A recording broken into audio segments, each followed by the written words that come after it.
Friends, आज हम discuss करते हैं ह्यूमन के रेस्पिरेटरी ऑर्गन के बारे में। लास्ट वीडियो लेक्चर में हमने ह्यूमन के फिजियोलॉजी में रेस्पिरेटरी ऑर्गन डिस्कस किया था और इसमें हमारा ये जो सी टॉपिक है रेस्पिरेटरी सिस्टम, इसके बारे में हमने देखा था कि रेस्पिरेटरी सिस्टम किस तरीके से फंक्शनाइट होता है। कंपैरिजन ऑफ रेस्पिरेशन इनमें पढ़ना है, different species, anatomical consideration, transport of gases, waste elimination, neural and chemical regulation of respiration के बारे में जो है हमें जानना है। तो लाइफ साइंस के एनिमल फिजियोलॉजी में जो तीसरा सेक्शन है सी सेक्शन, उसमें जो है रेस्पिरेटरी सिस्टम को रखा गया है। इसमें रेस्पिरेटरी सिस्टम को शामिल किया गया है, इसको ध्यान में रखिएगा। ये रेस्पिरेटरी ऑर्गन के बारे में, एटमॉस्फेयर, स्किन सरफेस, कौन कौन से ऑर्गन रिस्पॉन्सिबल होते हैं, ये पिछले वीडियो लेक्चर में हम देख चुके थे। ह्यूमन रेस्पिरेटरी सिस्टम 2 पार्ट में डिवाइडेड होता है, रेस्पिरेटरी ट्रैक्ट और लंग में डिवाइडेड होता है। इनके बारे में भी हमने चर्चा किया हुआ था। ये सारे जो है रेस्पिरेशन के जो फ्लो हैं, इसके बारे में हमने लास्ट वीडियो लेक्चर में डिस्कस किया है। अगर आपने नहीं देखा होगा तो प्लीज़ जरूर देखिएगा। अब हम लंग्स के बारे में भी देखे थे, लंग्स के पोर्शन राइट और लेफ्ट लंग्स के बारे में हमने जाना था। लंग्स के स्ट्रक्चर के बारे में हमने इस तरीके से पढ़ा हुआ था यहाँ पे। आज हम बात करते हैं राइट लंग और left lung. Right lung 3 lobe और लेफ्ट लंग जो है 2 लोब में डिवाइडेड होता है। और ये जो है इसका बेसिक फंक्शनाइजेशन है जो किस तरीके से देखने को मिलता है। तो देखिए, इन्वायरमेंट में प्रेजेंट जो ऑक्सीजन है इसको सबसे पहले लिया जाएगा। ये CO2 है, CO2 जो है बाहर आता है। तो ये जो है एल्वियोलाई कुपिका है, एल्वियोलाई सेल्स है। CO2 और ऑक्सीजन का एक्सचेंज जो है इसी सरफेस पे एल्वियोलाई सेल पे हमें देखने को मिलता है। अर्थात जो एल्वियोलाई सेल्स है, ये CO2 वाला पोर्शन है, यहाँ एल्वियोलाई कोशिका पे ही क्या करता है, CO2 और ऑक्सीजन का एक्सचेंज करता है। अब यहाँ पे ब्लड वेसल्स में जाती है। ये कहाँ पे जाएंगी, ब्लड वेसल्स जो यहाँ पे है, इन ब्लड वेसल्स में जाती हैं और इन ब्लड वेसल्स में भी CO2 और O2 का परिवहन हमें देखने को मिलता है जो कि डिफ्यूजन है। अब यहाँ ATP प्लस CO2 हमें देखने को मिलेगा। Adenosine triphosphate plus carbon dioxide, ये ऑक्सीजन प्लस ग्लूकोज में डूबती हैं। कौन सा एरिया है, टिश्यू वाला एरिया। यहाँ पे एनर्जी का जो ट्रांजैक्शन है वो देखने को मिलता है रेस्पिरेशन या श्वसन के दौरान, यहाँ पे हमें देखने को मिलेगा। Structural and functional unit of lungs is called alveoli. जो सबसे छोटी इकाई है, फंक्शनल यूनिट जो है लंग्स की, वो क्या है, एल्वियोलाई कहलाती है। उसे किस नाम से जाना जाता है, कुपिका के नाम से जाना जाता है। एल्वियोलाई सेल उसे कहते हैं। Squamous cell of alveoli are is called pneumocyte. इसे किस नाम से जाना जाता है, जो स्क्वैमस सेल्स प्रेजेंट होती हैं एल्वियोलाई में, उसे न्यूमोसाइट्स के नाम से जाना जाता है। Phagocytic cells alveoli are called dust cell. Phagocytic cells alveoli cells को जो है डस्ट सेल्स के नाम से जाना जाता है। Mammalian lung are solid and spongy. Mammalian lung कैसा होता है, स्ट्रक्चरल दृष्टि से सॉलिड भी होता है और स्पंजी भी होता है। थोरेसिक कैविटी, थोरेसिक कैविटी 4 भाग में बटी हुई होती है। वर्टिब्रल कॉलम, स्टर्नम, रिब्स और डायफ्राम, 4 भाग में ये बटा हुआ होता है। Thoracic cavity vertebral column, sternum तथा रिब्स में बटी हुई होती है। ये जो है डायफ्राम, ये 4 भाग हमें देखने को मिलता है। ध्यान में रखिएगा, वर्टिब्रल कॉलम, स्टर्नम, रिब्स और डायफ्राम। चलिए आगे हम डिस्कस करते हैं, जो कि बहुत ज़्यादा इंपॉर्टेंट है क्योंकि हमें फिजियोलॉजी डिस्कस करना है। तो फिजियोलॉजी में मैकेनिज्म समझना अनिवार्य हो जाता है। मैकेनिज्म ऑफ ब्रीदिंग 2 स्टेज हमें देखने को मिलेगा, इंस्पिरेशन एंड एक्सपिरेशन। निश्वसन और निश्वसन के नाम से इसे जानते हैं। इंस्पिरेशन एंड एक्सपिरेशन हमें देखने को मिलेगा। अब देखिए इंस्पिरेशन में क्या होगा। इंस्पिरेशन जो है एक प्रकार का एक्टिव प्रोसेस है, चलता फिरता प्रोसेस है, एक्टिव प्रोसेस है। टेक अराउंड 2 सेकंड का समय इसमें लगता है। और कितना समय लगता है, 2 सेकंड। एक ब्रीदिंग को कंप्लीट करने के लिए इंस्पिरेशन में 2 सेकंड का समय लगता है। Contraction of diaphragm and external intercostal muscle take place. और इसमें जो है डायफ्राम का कॉन्ट्रैक्शन हमें देखने को मिलेगा, external intercostal muscle take place हमें देखने को मिलेगा। Sternum move toward ventral and anterior direction. Sternum जो है वेंट्रल और एंटीरियर डायरेक्शन में मूव करता है। एक्सपिरेशन पैसिव एक्टिविटी हमें देखने को मिलती है। टेक अराउंड 3 सेकंड, इनको पूरा होने में 3 सेकंड का समय लगता है। Relaxation in diaphragm and external intercostal muscle take place. Relaxation phase है। एक्सपिरेशन जो है निश्वसन, जैसे आप सांस को लेते हैं, डायफ्राम फूलता है और वो सिकड़ता है, इसी स्टेज की बात हो रही है, निश्वसन और निश्वसन। सांस लेना आप महसूस किए होंगे कि जब भी आप ऑक्सीजन को इनहेल करते हैं तो क्या होता है, डायफ्राम फूलने लगता है, सांस फूलने लगता है, सांस में ऑक्सीजन भरने लगता है, फेफड़े में ऑक्सीजन भरने लगता है। ये एक प्रक्रिया हो गई। और दूसरी प्रक्रिया सेम जस्ट उसके अपोजिट, जैसे ही हम CO2 को बाहर करते हैं तो हमारा ब्रीदिंग रेशियो जो है, लंग्स का विस्तार क्षेत्र है वो कम होने लगता है और वो रिलैक्स स्टेज में आने लगता है। तो एक्सपिरेशन 2 प्रकार के स्टेज हमें देखने को मिलेंगे, इंस्पिरेशन एंड एक्सपिरेशन, दोनों ही महत्वपूर्ण है। अब चलिए बात करते हैं। देखिए इस टॉपिक के बारे में आपको डिस्कस कर रही थी। इंस्पिरेशन में देखिए क्या हो रहा है, डायफ्राम फुला हुआ स्ट्रक्चर और ज़्यादा संकीर्ण हो जाता है एक्सपिरेशन वाले कंडीशन में। ये आपको पता है ये जो है एयर एंट्रिंग लंग सेक्शन है, ये लंग का सेक्शन है। अगर रिब्स और स्टर्नम इस तरीके से अराइज होती हैं, रिब्स और स्टर्नम जो है, थॉरिक्स वॉल्यूम डिक्रीज हो जाता है, थॉरिक्स वॉल्यूम इंक्रीज हो जाता है। दो ही कंडीशन आपको देखने को मिलेगा। इंस्पिरेशन में थॉरिक्स वॉल्यूम इंक्रीज हो जाता है और एक्सपिरेशन में थॉरिक्स वॉल्यूम जो है डिक्रीज हो जाता है। इस बात को आप ध्यान में रखिएगा, नोटेड पॉइंट है ये। थॉरिक्स वॉल्यूम इंक्रीज इंस्पिरेशन में होता है और थॉरिक्स वॉल्यूम डिक्रीज जो है एक्सपिरेशन में होता है। रेस्पिरेशन वॉल्यूम एंड कैपेसिटी का डिस्कशन देखते हैं। सबसे पहले हम बात करते हैं टाइडल वॉल्यूम टीवी के बारे में। अमाउंट ऑफ एयर इंस्पायर और expired during normal breathing man 500 ml। Air inspired और expired during normal breathing man 500 ml। Inspiratory की बात करें, reserve volume IRV, inspiratory reserve volume IRV, volume of air is a person can inspire by forcible inspiration over tidal volume is 2500 to 3000 ml हमें देखने को मिलेगा। Expiratory reserve volume की बात करें ERV को, it is the amount of air expired over tidal volume by most forceful expiration, its volume of 1000 to 1100 ml। expiratory reserve volume ERV, it is the amount of air expired over tidal volume by most forceful expiration, its value is 1000 to 1100 ml। residual volume RV, it is the amount of air that remains inside lung after forceful expiration, value is 1100 and 1200 ml। residual volume RV, it is the amount of air that remains inside lung after forceful expiration, value is the 1100 and 1200 ml। residual volume के नाम से इसे जाना जाता है। देखिए graphical representation में कुछ इस तरीके की स्ट्रक्चर दिखाई देती है। पल्मोनरी वॉल्यूम्स एंड कैपेसिटीज, जिसमें टाइटल वॉल्यूम वाला सेक्शन एक दिखाई देगा, इंस्पिरेशन कैपेसिटी और एक फंक्शनल रेसिडुअल कैपेसिटी जो कि नीचे की तरफ ग्राफिकल में रिप्रेजेंट हो रही थी। ये कंडीशन हमें देखने को मिलता है पल्मोनरी वॉल्यूम्स कैपेसिटी के रूप में। क्लियर है? चलिए आगे बढ़ते हैं, पल्मोनरी कैपेसिटीज के बारे में डिस्कस करते हैं।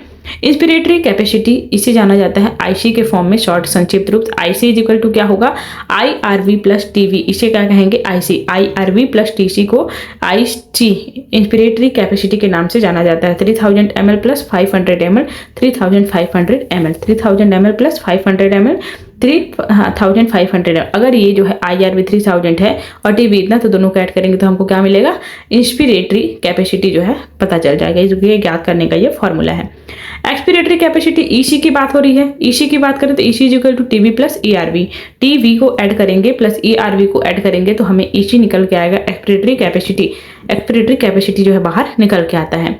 Functional residual capacity FRC is equal to ERV plus RV होता है। FRC is equal to ERV plus RC। अगर ERV 1000 ml है और RV is equal to 1200 ml है तो 2200 ml होगा, जो कि इसका FRC कहलाएगा, तो FRC जो है इस तरीके से निकाला जाता है, जिसमें ERV प्लस RV को ऐड किया जाता है। अगला हम डिस्कस करते हैं वाइटल कैपेसिटी VC के बारे में। VC is equal to IRV plus ERV plus TV हमें देखने को मिलेगा। तीनों को ऐड करेंगे तो हमारा जो वाइटल कैपेसिटी है, फॉर्मूला इंपॉर्टेंट है, फॉर्मूला को ध्यान में रखिएगा। कभी कभी न्यूमेरिकल क्वेश्चन की तरह इसमें पूछ भी लिया जाता है कि क्या होगा टोटल, तो फार्मूला पता रहेगा तभी आप वैल्यू जो है वो ऐड कर पाएंगे। तो फार्मूला भी इंपॉर्टेंट है और वैल्यू भी इंपॉर्टेंट है। वैल्यू पुट करना आना चाहिए, पुट करके वैल्यू निकालना आना चाहिए, ये इंपॉर्टेंट है। टोटल लंग कैपेसिटी का डिस्कशन करते हैं। TLC IRV plus TV plus ERV plus RV add करके जो है टोटल लंग्स कैपेसिटी बाहर निकाला जाता है। तो TLC निकालने के लिए IRV plus TV plus ERV total सभी को जोड़ देने पर TLC टोटल लंग कैपेसिटी जो है बाहर निकल के आ जाएगी। चलिए एक्सचेंज ऑफ गैसेज की अगर हम बात करते हैं तो देखिए इस तरीके का पोर्शन हमें दिखाई देगा। एल्यूवलाई सेल्स हैं, एल्यूवलर सेल्स हैं। अब यहाँ पे ये लंग का जो स्ट्रक्चर दिखाई दे रहा है एल्यूवलाई सेल्स में, एल्यूवलाई सेल्स जो है लंग्स का स्ट्रक्चर है और ये हार्ट है। ध्यान में रखिएगा, ये हार्ट का स्ट्रक्चर है और ये लंग्स का स्ट्रक्चर है, अर्थात फेफड़े में एल्यूवलाई कोशिकाएं पाई जाती हैं और ये लंग्स का। तो पल्मोनरी वेन्स और पल्मोनरी आर्टरी लेकर आएंगे, वेन्स जो है इकट्ठा करेंगे। सिस्टेमिक आर्टरी और वेन्स यहाँ पे पाई जाती हैं, सिस्टेमिक आर्टरीज और वेन्स में। अब यहाँ पे देखिए चीज दिखाई दे रही है, ऑक्सीजन है और CO2 है, दोनों का एक्सचेंज टिश्यू वाले स्ट्रक्चर में दिखाई दे रहा है। तो गैसेज जो है इस तरीके से एक्सचेंज होती हैं। हीमोग्लोबिन के माध्यम से हमें देखने को मिलेगा और प्लाज्मा सीरम के माध्यम से भी कुछ गैसेज एक्सचेंज होती हैं और कार्बोनेट्स आयन के माध्यम से भी होती हैं। तो एक्सचेंज ऑफ गैसेज हमें डिफरेंट फॉर्म से देखने को मिल सकती हैं, ये हमें देखने को मिलता है। चलिए अगर हम बात करें, देखिए ये आरबीसी स्ट्रक्चर है, कैपिलरी सी स्ट्रक्चर दिखाई दे रही है और इन कैपिलरी वाले स्ट्रक्चर में ये जो एपिथेलियल से एल्वेओलाई सेल्स हैं ये दिखाई दे रही हैं। ऑक्सीजन एंटर करता है और CO2 बाहर निकलता है, ये एक्टिविटी यहाँ पे होती हैं। और अगर हम एयर या एंडोथेलियम की बात करें तो एयर और एंडोथेलियम, देखिए एल्वेओलाई कैविटी यहाँ पे पाई जाती है, यहाँ आरबीसी सेल्स प्रेजेंट है और ये ब्लड कैपिलरी के फॉर्म में पाया जाता है। तो इस बात को ध्यान में रखिएगा, ब्लड कैपिलरीज एल्वेओलाई कैविटी पाई जाती है। चलिए अगला है inhalation. Fresh air oxygen fills alveoli when you breathe. जब आप सांस लेते हैं और आपके एल्वेओलाई जो कुपिकाएं हैं वहाँ पे फ्रेश एयर ऑक्सीजन फिल हो जाती है, इसे इनहेलेशन अर्थात ब्रीथिंग रेशियो में लेने की जो प्रक्रिया है वो इनहेलेशन कहलाती है। Oxygen movement, oxygen passes through thin walls of alveoli into the blood. जो पतली सी वॉल्व होती हैं एल्वेओलाई की, उनके थ्रू ऑक्सीजन का पास होना ऑक्सीजन का मूवमेंट कहलाता है, वहां तक ऑक्सीजन का पहुंचना ऑक्सीजन का मूवमेंट कहलाता है। CO2 movement, waste CO2 moves blood through capillary wall into the alveoli. Blood में आएंगी वेस्ट जो CO2 है और ब्लड से होती हुई एल्वेओलाई कुपिकाओं तक आती हैं, इन्हें हम CO2 मूवमेंट कहते हैं। Exhalation, you breathe out removing the CO2 in your body. अब जैसे ही CO2 बाहर आने के लिए रेडी हो गया, उसे बाहर निकालने की जो प्रक्रिया है वो कहलाती है एक्सहेलेशन कहलाती है। ट्रांसपोर्ट ऑफ गैसेस हम बात करते हैं, Hb4+4O2। ये एल्वेओलाई सेल में Hb4O2 का फॉर्मेशन करती हैं। क्या बनाएंगी? Hb4O2 in tissue alveoli sales में जो है इनका फॉर्मेशन ये करती हैं। Hb4+4O2 इन एल्वेओलाई सेल्स में Hb4+O8 का फॉर्मेशन करेगी। इस तरीके से गैसों का ट्रांसपोर्ट हमें देखने को मिलता है। 1 gram of Hb transport 1.34 ml of oxygen हमें देखने को मिलता है। कितने में? 1 ग्राम में। So every 100 ml oxygenated blood can deliver around 5 ml to oxygen tissue under normal physiology condition. Normal physiology condition में जो ब्लड है वो अराउंड 5 ml ऑक्सीजन टिश्यू को जो है सप्लाई करता है, डिलीवर करता है, ये हमें देखने को मिलता है नॉर्मल कंडीशन में। Formation of oxyhaemoglobin is the process of oxygenation. और ऑक्सीकृत होने की जो प्रक्रिया है, क्योंकि ऑक्सीकृत ऑक्सीजन नहीं प्रेजेंट होगा तो वो ऑक्सीजन जो होने की प्रक्रिया है हीमोग्लोबिन ऑक्सीजन, जब देखिए ऑक्सीजन जो है Hb से बाइंड होगा और HbO2 का फॉर्मेशन करेगा और ये तो ऑक्सीहीमोग्लोबिन कहलाता है और ये जो प्रक्रिया है ऑक्सीजनेशन कहलाती है। ऑक्सीजन डिसोसिएटेड कर्व अगर हम प्रेजेंट करें तो ये इस तरीके से बना होता है, इस तरीके से दिखाई देता है सैचुरेटेड Hb और पोटेंशियल प्रेशर ऑफ ऑक्सीजन। एक तरफ ऑक्सीजन का लेवल और दूसरा जो है सैचुरेटेड Hb को डिनोट करता है। एस शेप्ड ग्रोथ कर्व बनता है, ग्राफ बनता है। Graph shows how haemoglobin bind the release oxygen, कितने ऑक्सीजन रिलीज करेगा हीमोग्लोबिन बाइंड होने के बाद, इसको जो है रिप्रेजेंट करता है। ट्रांसपोर्ट ऑफ CO2 देखते हैं, CO2 का ट्रांसपोर्ट ब्लड और लंग्स में हमें देखने को मिलेगा। ये टिश्यू वाला स्ट्रक्चर है, ये लंग्स वाला स्ट्रक्चर है, यहाँ ब्लड प्रेजेंट है। अब ये ब्लड वाले जो पोर्शन है इसमें H2CO2 देखिए अभी जो मैंने रिएक्शन बताया था H2CO3 का फॉर्मेशन करेगी, कार्बोनेट बनेंगे, डिसॉल्व ऑक्सीजन बाहर आएगा और ये Hb और RBC इस तरीके से जो है टिश्यू और लंग्स के थ्रू हमें देखने को मिलता है CO2 और O2 का एक्सचेंज। एरोबिक मेटाबॉलिज्म हम डिस्कस करते हैं। Partial pressure gradient derive diffusion across membrane carbonic carbon. देखिए वायवीय कंडीशन में हमें अलग अलग रीड देखने को मिली। H2CO3 डिसोसिएट Hb बफर था, ये कार्बोनेट आयन बनाती हैं और क्लोराइड एक्सचेंजर का काम करती हैं। जो कार्बोनेट है ये लंग्स में जाती हैं और रिएक्शन करती है CO2 से और ये खत्म हो जाती हैं, तो ये एक्टिविटी देखने को मिलता है। रेगुलेशन ऑफ रेस्पिरेशन हम डिस्कस करते हैं। Regulation of respiration done by neural system, किसके थ्रू डील किया जाता है? न्यूरल सिस्टम के थ्रू। रेस्पिरेटरी रिदम सेंटर कौन सा होता है? ध्यान में रखिएगा, मेड्यूला जो है रेस्पिरेटरी रिदम सेंटर कहलाता है। ब्रेन कंट्रोल न्यूरल रेगुलेशन की चर्चा हम करते हैं कि ब्रेन किस तरीके से न्यूरल रेगुलेशन कंट्रोल करता है। सबसे पहला बात आता है मेडुला ऑब्लागेंटा के बारे में। Core rhythm of for breathing विया the dorsal and ventral neuron group. Core rhythm for breathing विया the dorsal and ventral neural group जो है मेडुला ऑब्लागेंटा। पॉन्स की बात करें न्यूमेटैक्सिक सेंटर है, पॉन्स जो है न्यूमेटैक्सिक सेंटर है। सेरिब्रल कॉर्टेक्स की बात करें breathing pattern of for action like speaking और holding your breath. Breathing pattern को action like speaking and holding your breath, जब आप सांस लेते हैं बोलते हैं उस दौरान, जब आप सांस रोकते हैं उस दौरान जो है ये मेंटेन करने का काम करता है कौन? Cerebral cortex. केमिकल कंट्रोल अगर हम देखें तो सेंट्रल रिसेप्टर के रूप में सेरिब्रो स्पाइनल फ्लूइड, जिसे शॉर्ट में CSF कहा जाता है, ये महत्वपूर्ण रूप से कंट्रोल करता है। पेरिफेरल रिसेप्टर में मॉनिटर O2 और CO2 एंड pH लेवल जो होता है वो पेरिफेरल रिसेप्टर जो है ये केमिकल कंट्रोल करने का कार्य करता है। तो पेरिफेरल रिसेप्टर भी होते हैं। सेंट्रल रिसेप्टर CSF होता है, CSF का full form cerebro spinal fluid होता है, जो कि इनको कहीं ना कहीं प्रोटेक्ट करने का कार्य करती हैं। रेस्पिरेटरी डिसऑर्डर्स हम डिस्कस कर लेते हैं। सबसे पहला है हमारा अस्थमा। क्रॉनिक एयरवे इन्फ्लामेशन है। क्रॉनिक मतलब तीसरा प्रभाव डालने वाला एयरवे वायु से होने वाला इन्फ्लामेशन है। इन्फ्लामेशन ऑफ ब्रोंकाई एंड ब्रैंक्यूल्स, ब्रैंक्यूल्स और ब्रोंकाई वाले रीजन को इफेक्ट डालता है और ब्रीदिंग डिफिकल्टीज आने लगती है, सांस लेने में कठिनाई आना, सांस फूल जाना, जल्दी थकान होना, चिड़चिड़ापन आना, ये सभी कैरेक्टर जो है अस्थमा में देखने को मिलता है। ब्रोंकाइटिस, ब्रोंकाइटिस जो है ब्रोंकाई का डिसऑर्डर है। Swelling of itching of bronchi, bronchi में खुजली होना और स्वेलिंग होना, सूजन होना स्टार्ट हो जाता है। रेगुलर कफिंग और सर्दी खांसी रेगुलर जो है हमें देखने को मिलता है ब्रोंकाइटिस में, तो ये ब्रोंकाइटिस है। एम्फीसीमा की बात करें, एम्फीसीमा की बात करें तो क्रॉनिक डिसऑर्डर है।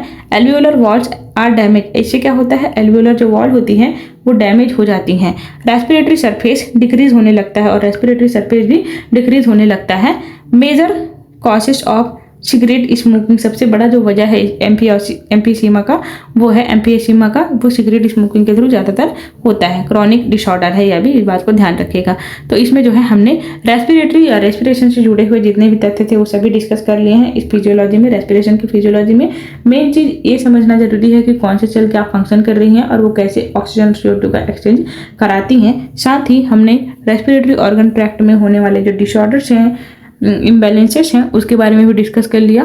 तो मिलते हैं अगले वीडियो लेक्चर में। ऐसा नोट्स वाला वीडियो लेक्चर अगर आपको पसंद हो तो चैनल को प्लीज़ लाइक और सब्सक्राइब जरूर करिएगा। और जो भी लाइफ साइंस के प्रिपरेशन कर रहे हैं उनके लिए बहुत ही ज़्यादा महत्वपूर्ण है। आप कमेंट में मुझे ज़रूर बताइएगा कि आप किस एग्जाम की प्रिपरेशन कर रहे हैं और लाइफ साइंस आपको मतलब मास्टर है कि नहीं, जरूर बताइएगा। चलिए मिलते हैं अगले वीडियो लेक्चर में। इसी तरीके से वीडियो के साथ ही नर्वस सिस्टम हम अगली वीडियो लेक्चर में करने वाले हैं कि तंत्रिका तंत्र क्या होता है, इसका फिजियोलॉजी किस तरीके से देखने को मिलता है। ऑल द बेस्ट आप सभी को।